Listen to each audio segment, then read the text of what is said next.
Part 1. Biographical Information. Alcala was born on August 23, 1943, in San Antonio, Texas. His parents were Raul Alcala Bacor and Ana Maria Gutierrez. When he was 8 years old, his father moved him, his mom, and 3 siblings to Mexico, only to abandon them 3 weeks later. After her husband's leave, Alcala's mother moved him and his 2 sisters to L.A. Alcala's teachers said he was academically gifted, popular with peers, and was supported by his family. He attended various private schools and graduated from Cantwell Sacred Heart of Mary High School, where he was on the track team as well as the yearbook planning committee. In 1960, Alcala joined the U.S. Army as a clerk at age 17. In 1964, Alcala had suffered a nervous breakdown and also might have, it's not really confirmed, but there's a lot toward it that he had assaulted another officer in Fort Bragg, North Carolina, and he ran off and pretty much went AWOL, and he hitchhiked back to his mother's home in LA. He ended up being captured and evaluated by a military psychologist, where he was diagnosed with antisocial personality disorder with BPD and narcissistic disorders, and he got discharged on that account. In question of if I think Alcala's childhood or his past may have affected his problems in his life, I think that I've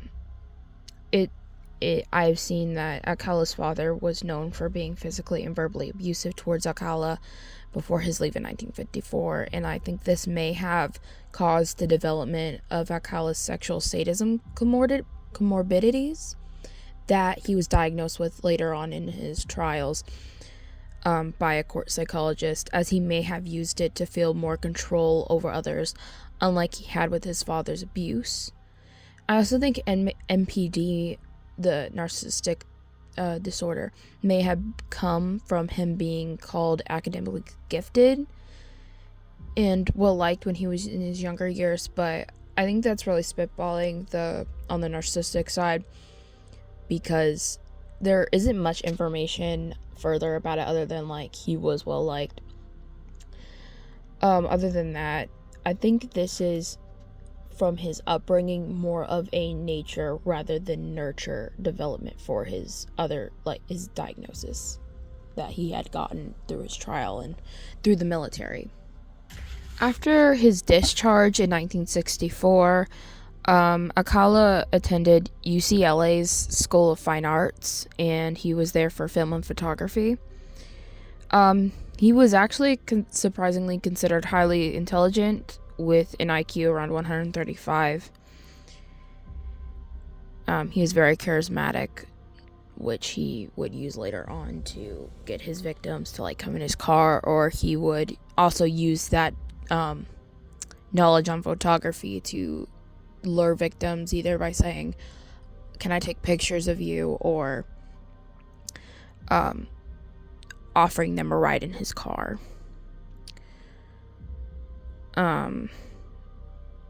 He also had different things, if I'm not going to his crimes, other things he had done, which, there was, things with him, at one point he tried to, work at, and this was after his first, thing he got caught for, which he did not go to jail for.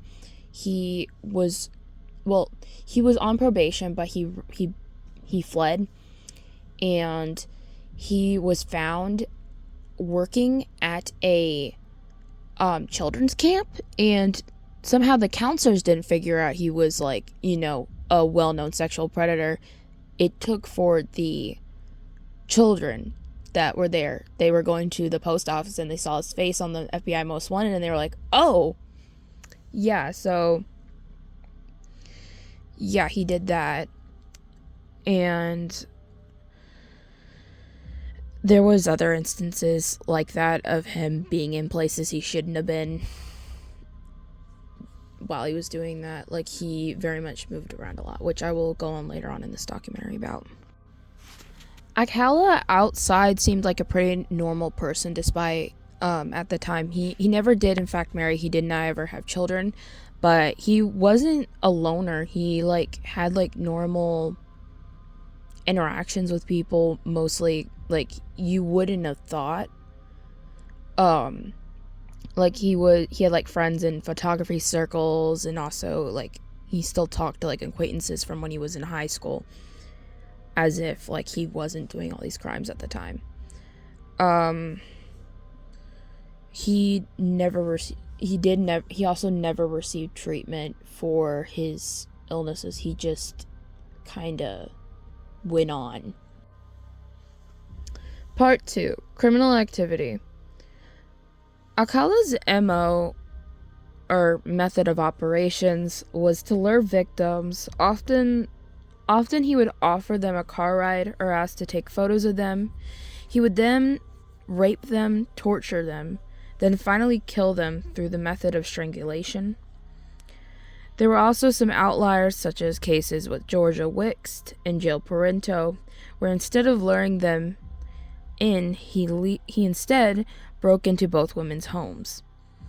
Also with Cornelia Crilly, who he had offered to help her move her furniture when he was let into her apartment, or Charlotte Lamb, who he attacked her in the laundry room of her apartment complex. He never left signatures, but he would take trophies. Alcala would take trophies from his victims, mostly photographs. Again, he was a photographer.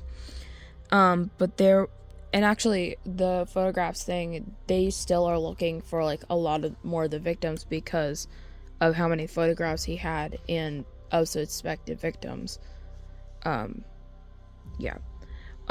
But there were 2 cases where he stole victims' earrings, one of which were frequently referenced in his case that belonged to 12-year-old Robin Samsoe, which were crucial evidence that had been found in a storage locker Alcala owned with traces of Samsoe's DNA. Charlotte Lamb's earrings were also found, but they were not referenced as much in his trial.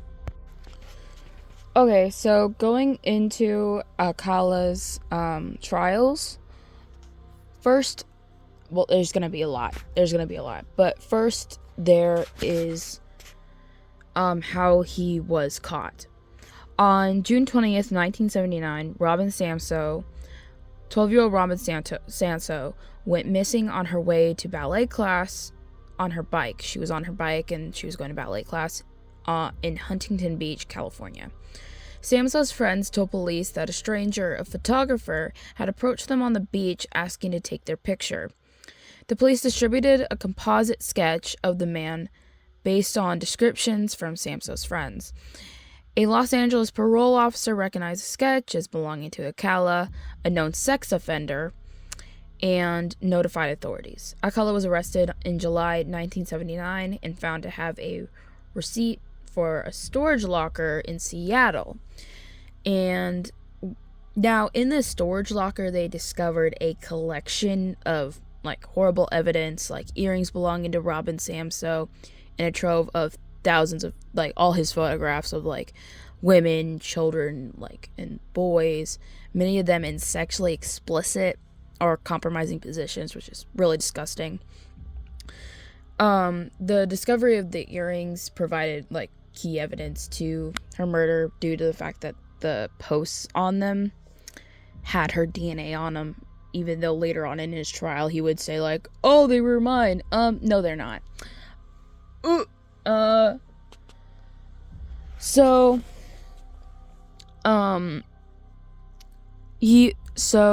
after this, he went on trial for her murder because they found her body.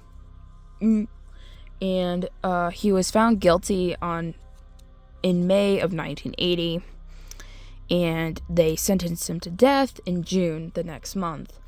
However, the verdict was overturned by the California Supreme Court in 1984 due to lack of acknowledgement of his past crimes, That being of his trial, his other trial, which isn't a murder trial per se, but I believe it's like it should be brought up. But basically he had been caught basically the first time, which this was back in like 68, with this one little girl who was 8 years old at the time, Tali Shapiro, who he had, while she was walking down the street, he had asked her to go in his car. A passerby saw what was happening, and like he kept trying to pressure this little girl to go in his car, and eventually she did.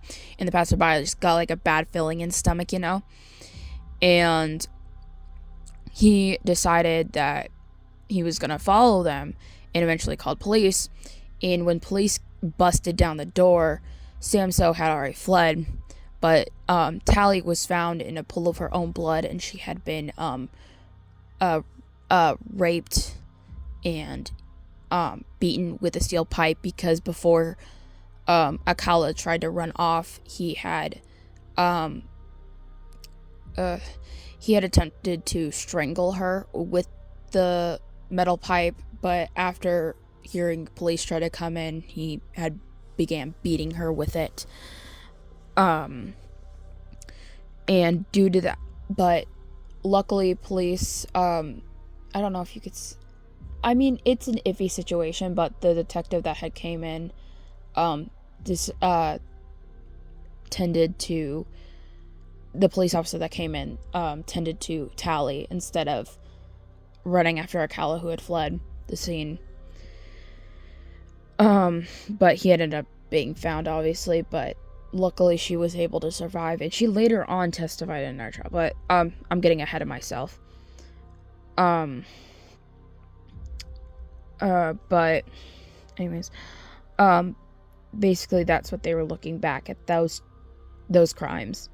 And so in May 1986, they had the second trial. It was pretty much identical to the 1979 trial, except adding the prior criminal record. And in August 1986, they sentenced him to death again, obviously, because this guy sucks. And then again, he tried to put it back in 1992 by telling the court that the specific witness that was a park ranger was not allowed to support the case, because he said it was specifically the park ranger who found Samso's body. Alcala claimed that he was, and I quote, hypnotized by police investigators. Yeah, cause sure. He also had a third prosecution in 2003, with, California, again, with specifically Orange County. They found, because of, obviously, it's 2003, it's much different than 1979, they had better DNA technology, and they matched his DNA with semen samples on 2 rape murder scenes of 2 women in LA, and it matched him in 2000. They officially matched him in 2004, and it led to his indictment for the murders of 4 additional women. Jill Barcombe, who was 18, a New York runaway, found rolled up like a ball in a Los Angeles ravine in 1977. They originally thought she was the victim of the Hillside Strangler, Georgia Vixt. It was also found Georgia Vixt, 27. She had been brutally beaten in her Malibu apartment found like brutally beaten, like you could not, same things happened to her, but he had beaten her at the point where you could not recognize her face. But she was found in her apartment that same year in 1977. Charlotte Lamb, who 31, same She was the one that was found in her laundry room. He had strangled her with her pantyhose. That was in 1978. And then Jill Parento, who was 21 at the time, was killed in her apartment. She was the one that he had, I believe, he had broken into her apartment as well. All the bodies that were found, he had posed. This was another thing I forgot to mention before. He had posed their bodies,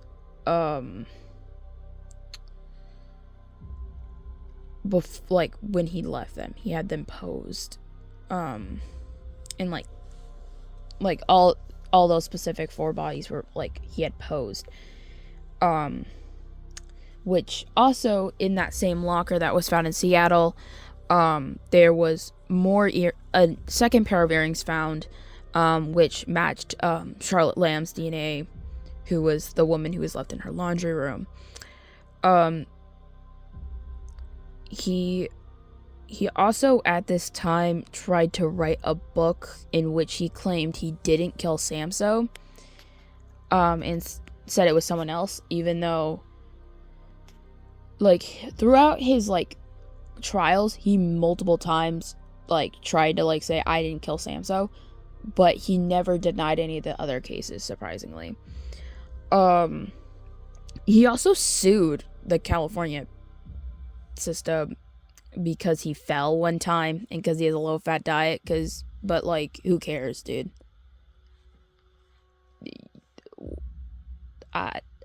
Oh, poor you, I don't know. Anyways, also, he, but 2003, they put him in there, and at that specific trial, oh, no, my bad, I'm tweaking, yeah, but in 2006, he was found guilty, obviously, for those 4 counts of those 4 other victims. And yeah, and they like put all the charges together in February of 2010.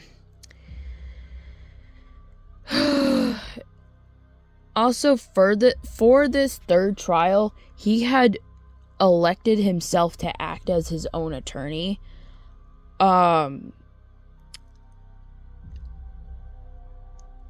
He had, like, he would interrogate himself and witness himself, but the thing is, he would, like, address himself as Mr. Alcala in a deeper voice. Like, he'd talk to himself in a deeper voice while he was questioning him, like, direct questioning himself.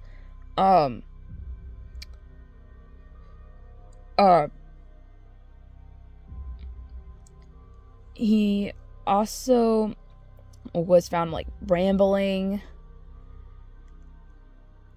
He was saying he again, how about Samso, about how he was like, he wasn't even there. He was at Knott's Berry Farm applying for a job at the time she was kidnapped. Samso specifically. He also showed the jury a portion of his 1978 appearance on the dating game in an attempt to prove that the earrings that were found in the Seattle locker were his and not Samso's, because he didn't kill Samso. And but the thing was, another one of his people that were also on that game at that same episode, a man who was on that game the same episode, he told a reporter that the earrings, that there's no way that he would have worn those earrings, because he would have noticed. He would have noticed if he was wearing earrings at the time, because it was very uncommon for men to wear earrings, especially of those kind. But obviously, he didn't dispute any of the other charges. He just kept going about Samso during this 3rd court thing.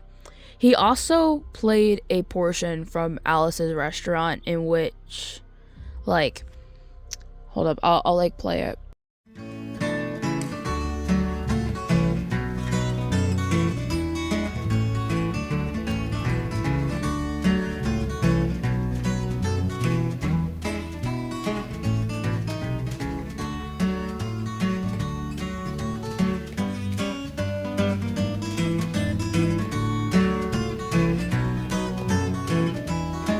All kinds of mean, nasty, ugly things. And I walked in, I sat down, they gave me a piece of paper, said, "Kid, see the psychiatrist, room 604. And I went up there, I said, "Shrink, I want to kill. And I want to kill. I want to see blood and gore and guts and veins in my teeth. Eat dead, burnt bodies. I mean, kill. And I started jumping up and down, yelling, kill. And they started jumping up and down with me, and we was both jumping up and down, yelling, kill. And the sergeant came over, pinned the medal on me, set me down the hall, said, "You're our boy." And you feel too good about it. Proceeded on down the hall, getting more injections, inspections, detections, neglections, and all kinds of stuff that they was doing to me at the thing there. And I was there for 2 hours, 3 hours, 4 hours. I was there for a long time, going through all kinds of mean, nasty, ugly things, and I was just having a tough time there. And they was inspecting, injecting every single part of me, and they wasn't leaving no part untouched. You can get anything you want at Alice's Restaurant. Accepting Alice, you can get anything you want at Alice's Restaurant. So walk right in, it's around the back, just a half a mile from the railroad track. And you can get anything you want at Alice's Restaurant. Da-da-da-da-da-da-da. At Alice's Restaurant. Which honestly, it's really a shame he was able to live such a long life, to live to 77, when a lot of the people he had killed, he cut lives so short as like 12 years old. It's very disheartening that it had to go back so much. Like, he got arrested back in 79, and there was like multiple there was multiple instances even before he did most of his murders. Like, his first victim, Tully Shapiro, who if he would have got caught for that,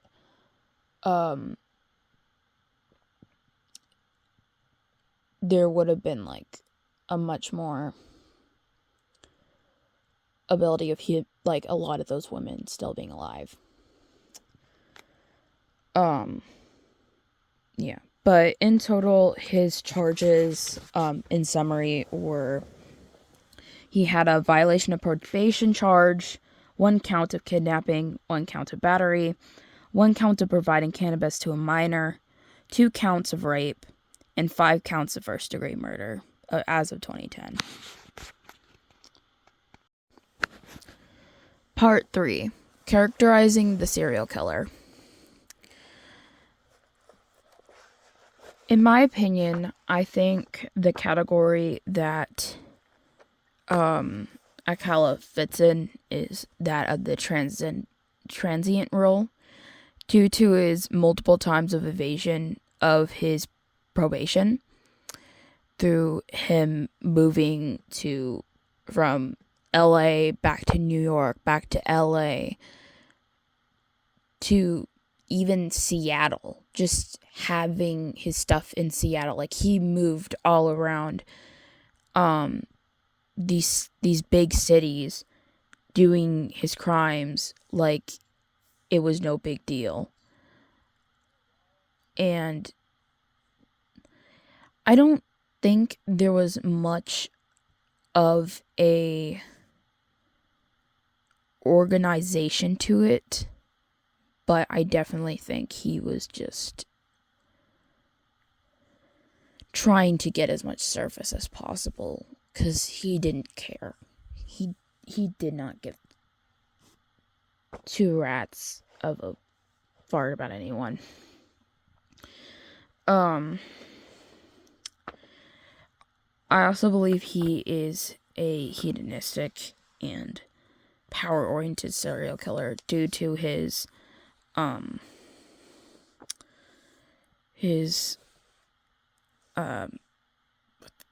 trying to get the word out.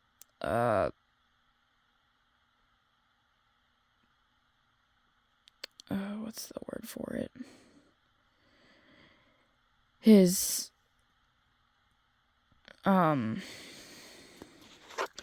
sexual sadism commodities, I think, comorbidities. I believe that that is definitely into his hedonistic tendencies due to, like, I feel like a lot of these crimes were done out of sexual gratification for himself. But not only that, but also power power-oriented, in the way he would, especially the victims that he would beat, especially, like, I'm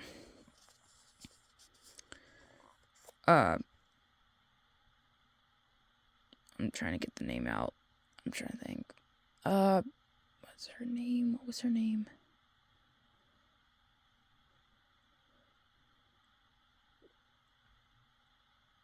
I'm trying to think.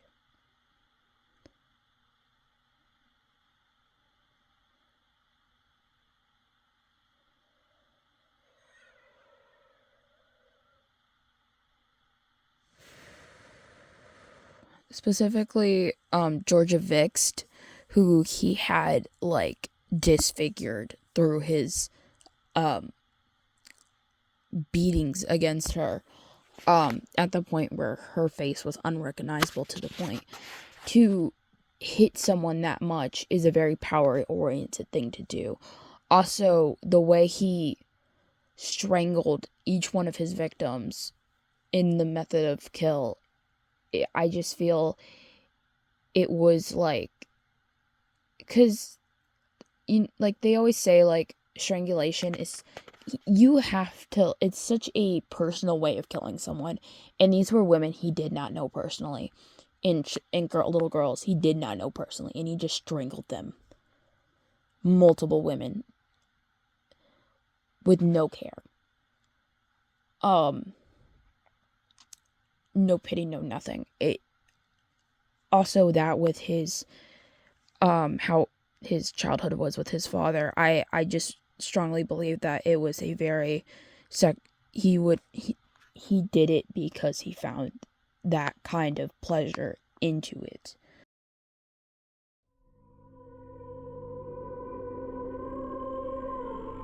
All right, you know there are 3 bachelors over there. There'll be 1, 2, and 3. Ask them anything you like to find out more about them, except their name, age, occupation, or income, okay?